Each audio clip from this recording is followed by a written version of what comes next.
Bon matin les amis, bon matin tout le monde. J'espère que tout le monde va bien ce matin. C'est l'apôtre Louis Armand Paulin.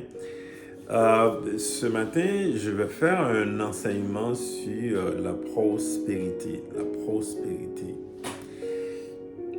Évidemment, c'est un enseignement qui est très difficile à faire et c'est facile que des personnes mal intentionnées là, euh, changent l'enseignement.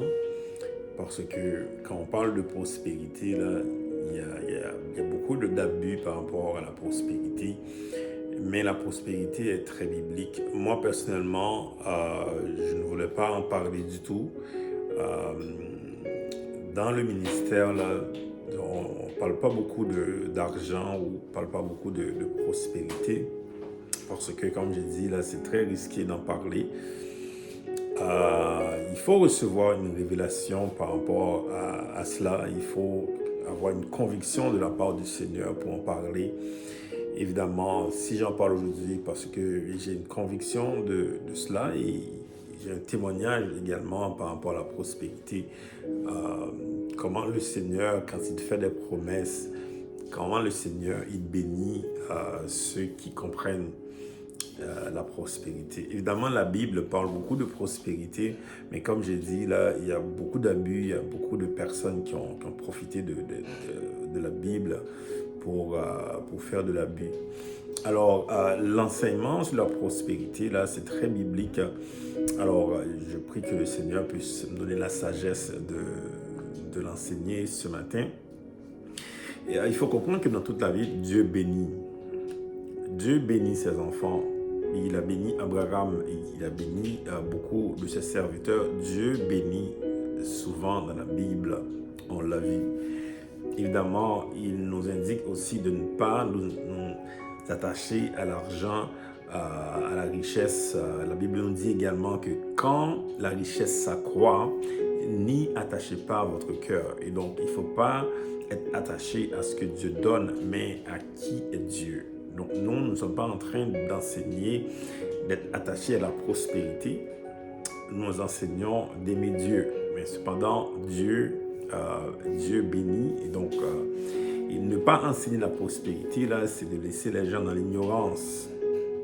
Et c'est vraiment de vous laisser dans l'ignorance et que vous n'êtes pas béni, vous recevez pas ce que Dieu a pour vous. Alors, nous avons la responsabilité comme leader d'en parler, évidemment, avec beaucoup de sagesse, avec beaucoup de crainte de la part du Seigneur.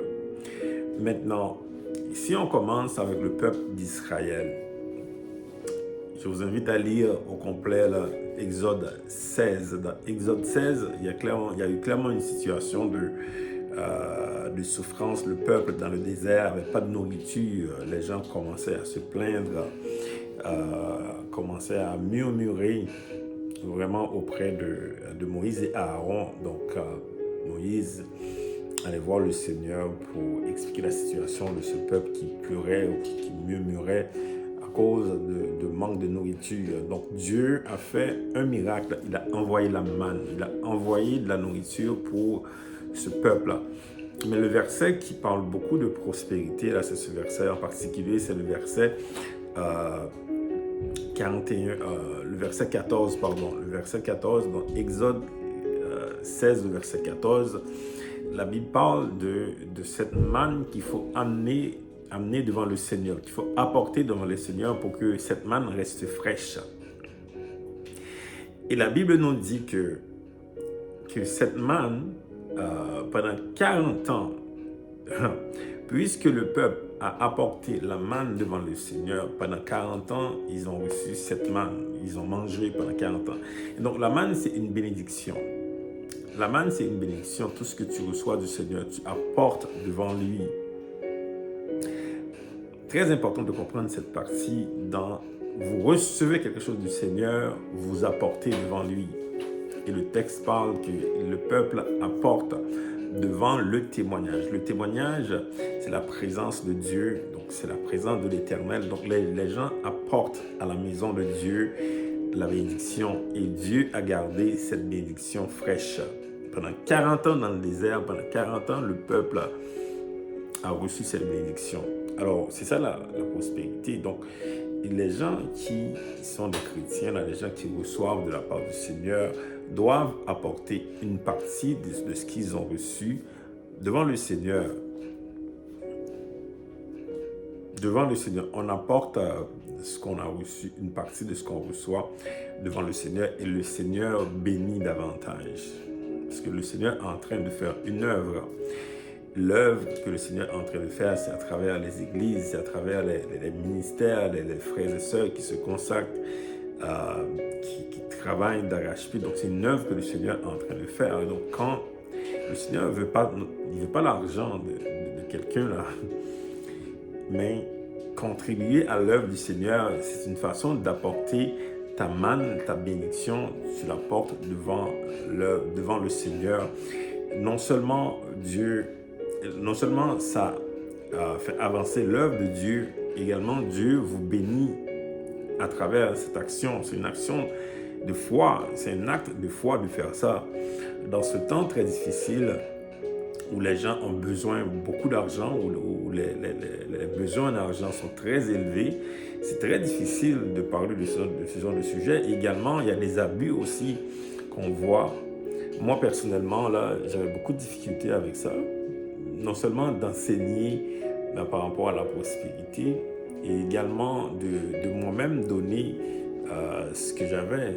J'avais beaucoup de difficultés avec ça, mais c'est le Seigneur qui m'a montré. J'en ai parlé à plusieurs reprises de mon témoignage par rapport à la prospérité. Et je dois vous dire que le Seigneur bénit. Il bénit les personnes qui sont fidèles, les personnes qui comprennent ce que Dieu fait, parce que Dieu parle beaucoup d'argent. Hein? Il a reproché le peuple dans Agé, vous allez lire Agé, a reproché le peuple de s'occuper de leurs propres affaires, et ils ont laissé l'œuvre du Seigneur. Dans Malachie 3, c'est la même situation de reproche, que les gens s'occupent de leurs propres choses, qu'ils oublient ce que le Seigneur est en train de faire. Alors, donc l'enseignement sur la prospérité, là, c'est très biblique, et même dans le Nouveau Testament également, on en parle, que Jésus-Christ s'est fait pauvre pour que nous soyons riches.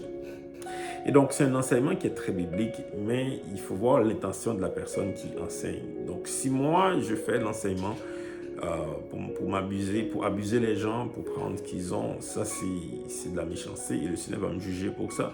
Mais si je le fais avec un cœur sincère, pour que l'œuvre de Dieu avance, pour que également les personnes soient bénies, c'est absolument extraordinaire, c'est bénissant pour tout le monde. Alors vraiment, j'invite tout le monde à prier par rapport à ça, prier par rapport à la bénédiction que vous recevez, à la manne que vous recevez de la part du Seigneur, et regardez c'est quoi vous en faites. Est-ce que la manne que vous avez, c'est une manne que vous prenez uniquement pour vous-même, et vous n'avez pas fait d'œuvre, vous n'avez pas fait avancer l'œuvre du Seigneur par rapport à ce que vous recevez? Et donc, c'est la raison pour laquelle il explique qu'il y a beaucoup de gens qui demandent parce qu'ils ne font pas la bonne chose. Et moi, de par mon témoignage, quand je donne, quand je fais une bonne utilisation de ce que j'ai, je reçois beaucoup plus. C'est très biblique et c'est très facile à faire. Évidemment, quand les gens ont la mauvaise intention, ou quand ceux qui enseignent et ceux qui donnent également, parce que ce n'est pas un placement que tu fais, là, tu dis, je vais placer 10 000 pour recevoir 30 000. Ça, c'est une mauvaise intention. Il faut faire de bon cœur. Je vais faire avancer l'œuvre du Seigneur, c'est tout. Puis par grâce, nous espérons que le Seigneur va nous donner davantage. Voilà un peu de l'enseignement sur la prospérité. Évidemment, c'est un enseignement qui est très riche. Il y a beaucoup de choses à faire. C'est comme un début là, de l'enseignement de la prospérité. Que le Seigneur vous bénisse. Bonne journée.